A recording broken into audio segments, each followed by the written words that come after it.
Lorraine Murphy, thank you very much for joining Hi, us. nice to meet you. I appreciate your time. Oompher is all about inspiring people to achieve extraordinary things. So who and what during your life and career has inspired you?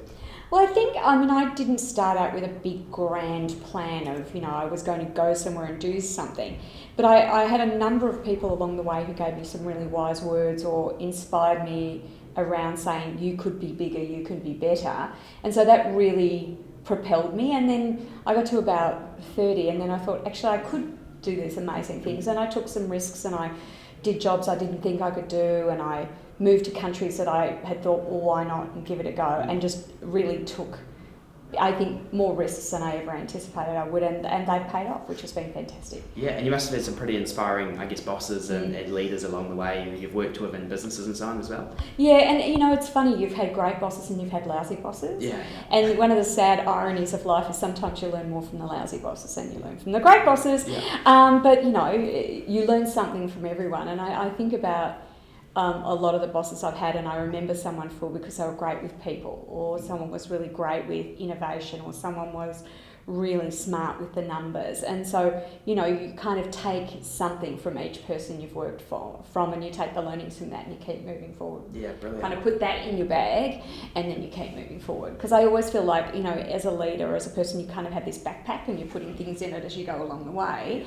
and you kind of try and put the good things in the backpack and keep moving forward and use them. Yeah, absolutely. And I mean, in your role today as Chief People Officer here at Air New Zealand, obviously the company is quite huge with like 11,000 staff, and it's a role you've held since 2013. So how do you, I guess, get to know the people with so many staff? You must be meeting thousands of people a month. How does that work? Yeah, it's tough. I mean, it's really tough, because I always say to people when they come up to me, I'm like, there's 11,000 of you and one of me. So it kind of, it's difficult to sometimes connect with people, and it's too easy to connect one to many. So you kind of go, get people in a room and talk to them as a group. But it's not very intimate and it's not as effective. So I try and get out and work at the airport, or be at the airport, or get on planes, or be around where people are, and then connect with them one-on-one, so you can have much more of a personal conversation, and because everyone's really interesting and everyone's got a different story. And so, you just try and get out there as much one-to-one as you can, rather than the efficient one-to-many. Okay, so the one-to-one you find much, I guess if you're learning about people one-on-one, it probably relates to the whole No, absolutely. staff in general. And it's amazing how you hear trends, and one-to-one you can dispel myths, and you can talk about, answer questions people really have for you. And then the other side of it is people have to know me, and so they have to know who I am and what I stand for, because you won't follow someone, or you won't listen to someone if you don't believe in them and you don't trust them. So people have to kind of go, she's got my best interests at heart, or she cares about us, or, she's just not worried about the people at the top of the organisation, she's worried about everyone. Because in HR you have two roles, you're the advocate for the company, but you're also the advocate for the individual. And so you have to make sure people get taken care of properly, but you also have to do things that are right for the company. So okay, awesome. And in your past, you've had some amazing roles globally, from Vice President Human Resources at Campbell Soup Company over, was it in New York? It was in New York. Yeah, and some other roles such as Lion Nathan Australia and a global chemistry company, ICI. So why did you decide to come to a fantastic company like Air New Zealand? What did you see in this company? Yeah, I'm a career HR person, so I decided when I left university, and my advice to other people on careers, which I took for myself, is what are you good at and what can you earn money doing? And if you can get those two things together, then that's pretty, that's the winning combination. So I was pretty good at the people stuff. I kind of understood people, I was interested in people. And so I've gone down a career path of going from HR role to HR role, either within a company or moving companies. So I'm always looking for the next really interesting people opportunity. So after being in the US for 7 years, I got a call out of the blue from being contacted by someone from Air New Zealand saying, would you like to come and meet us? And I thought, Air New Zealand, and I'd remember the dark days, when Ansett and Air New Zealand, being an Australian, and I thought, and I'd watched its progress with absolute admiration. I thought, that's kind of interesting, and an airline sounds cool, and New Zealand, I haven't lived there, that sounds pretty fun. And so I thought, I'll come and meet them. So I came down and I met our CEO, Christopher Luxon, spent 2 days down here, and I accepted the job before I left. So it's kind of like, I feel like we had a first date and we got married in 2 days, but then went home, packed up my life and moved down here. And I haven't regretted it. It's been fantastic. Okay. And what a privilege too, to run an iconic company like this. Yeah, It's yeah. so important in the heart of New Zealanders. I think, I feel very privileged to be in this position. Yeah, fantastic. So to get that call in New York when you were there, they obviously saw something in you. Yeah. And Christopher Luxon said before that it was the result of kind of like a global headhunt Yeah. for the perfect person for the company. So when you look at yourself, what do you think that they saw in you that you would bring to this company? Well, I think when you're looking for an HR person, you can go for someone who knows the industry, or you can know someone who knows a lot about HR. And I think what Christopher was looking for was someone who had worked in lots of different environments and could bring those environments together in a perfect package for an airline. And so I'd been 10 years in consumer goods, he had been 18 years in consumer goods, so he knew the way consumer goods companies thought about HR. Plus I'd been in a chemical company in hardcore industrials that made really dangerous products. So I had a good mix of the very tough the industrial side, making pharmaceuticals and really difficult chemicals, but also selling products, packaging products and so forth. So if you can know the sides of HR like that, you could bring that knowledge and experience to an airline. And so that's why they had heard of me. I hadn't met anyone from Air New Zealand before. They had heard my reputation, which, and all you have is your reputation, for better or worse. And so they had heard of me and the work I'd done. And so when we got together, it was really a two-way discussion around, have I got what you want, and is this the right job for me? And so I think in 2 days we decided that tick on both of those, and and so I joined. But I mean, as a professional in the area, you can take what you know from other industries and then try and mould it to this industry. And about 80% of what I knew and done before was relevant, and about 20% wasn't, because an airline, most of your staff aren't in an office. They're on planes, in airports, in foreign countries, travelling around, so you can't get them in a room together to have a conversation. You've got to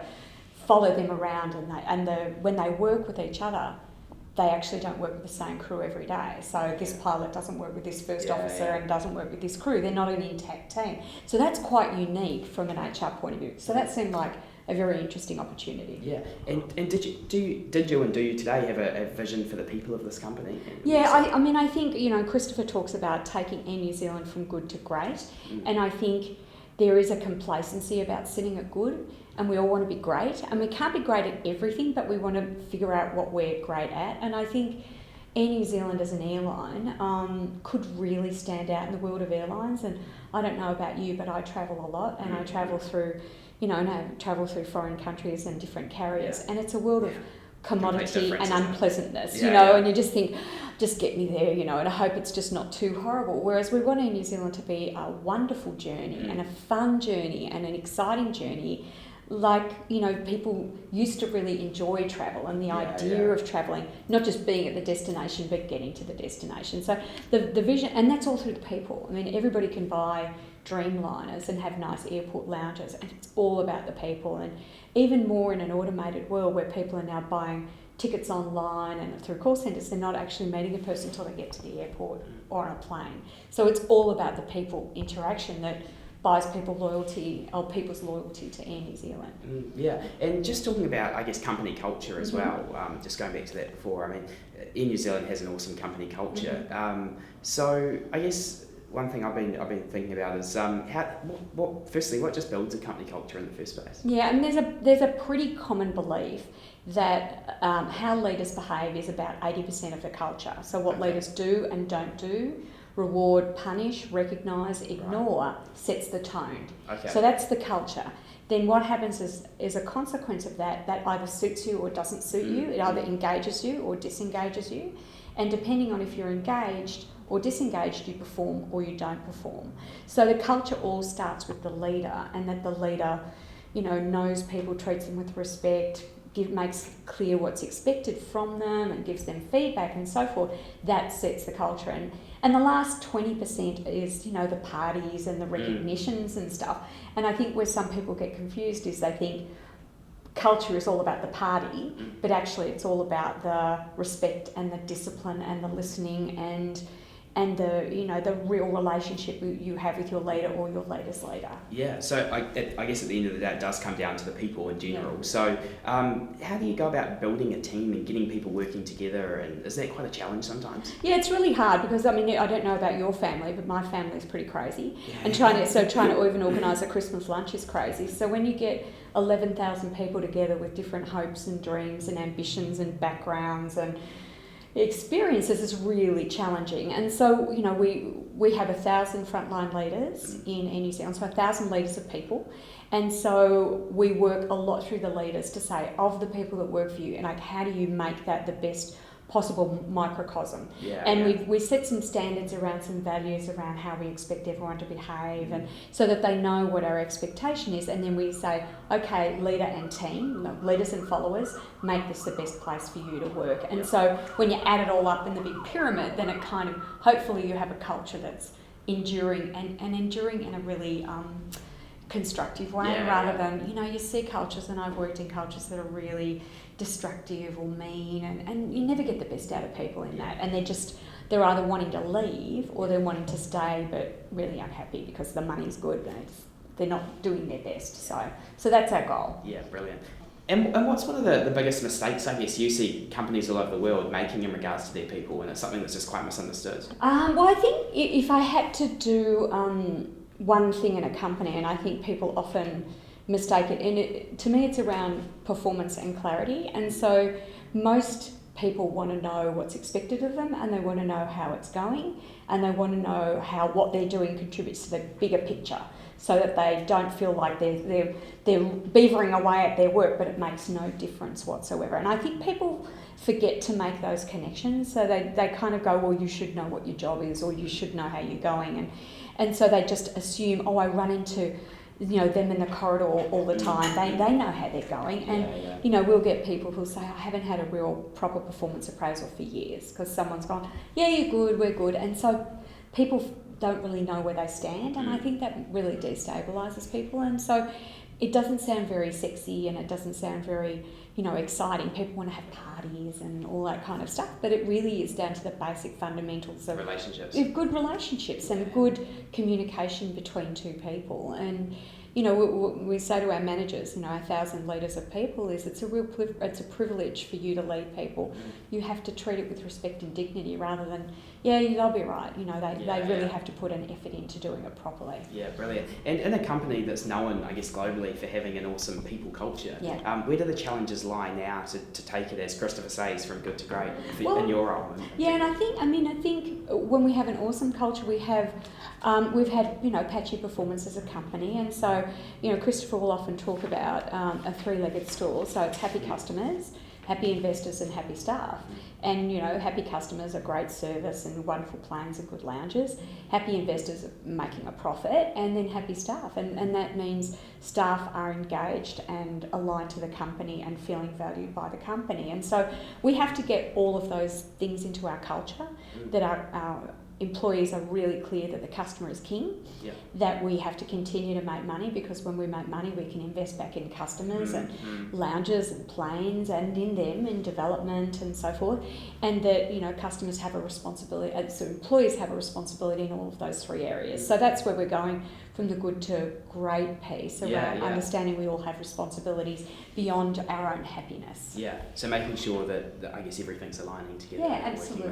Because I think in a three-legged stool, if one of those parts, so if you're not making money, but your staff are really happy, there's something wrong there, right? Exactly. You're kind of living in blissful naivety. And so we have to get the three legs really strong. And I think our staff are really understanding that, because as we're making more money, staff are going, oh wow, we're getting some more training, and gee, new lounges, and oh, look at those Dreamliners, so they're really feeling proud of the company doing the right thing. Yeah, brilliant. And what would your advice be for people out there, young people or otherwise, looking at getting into the human resources world? What would you say to them? Yeah, I mean, this sounds really cynical, but people, will say, oh, I really love people, I want to work in HR, and HR people always say, not the reason to join HR, because it's a really tough business, because we see people on their best days and we see them on their worst days. Yeah. And so it's not about liking people, it's about caring for people and wanting to make the world, the people experience better. And because corporates very inherently are very things-based, you know, money and profit and stuff, and not necessarily the balance on the people side. So in HR, we bring the heart to the business, and I think if people want to work in HR, they have to want to bring the heart to the business, but they also have to understand the whole corporate agenda as well. And how do you bring both together in a smart way? Okay, and your education, obviously you've done a Bachelor of Education from La Trobe in Melbourne, and then an MBA from Monash. Is it? Monash University, Monash, and then I went and did a psychology degree after that as well. Psychology, just wow. my own interest. I did that. So does that set you up well? Yeah, well, I firstly did the arts degree because I was 18 years old and my parents said you need to go to university, and I didn't know what to do, so I thought, I'll go and read books for 3 years, which was awesome.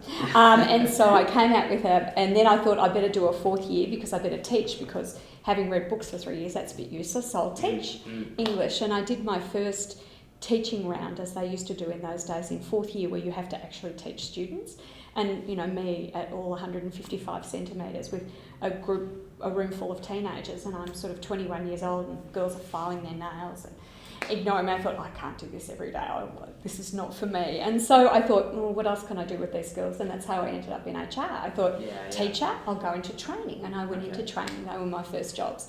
So I got a little bit down my career, and I thought, kind of don't know anything about business, because I'd, through school, kind of streamed up through the humanities subjects. And I thought, I better go and do an MBA just to understand, you know, balance sheets and economics and so forth.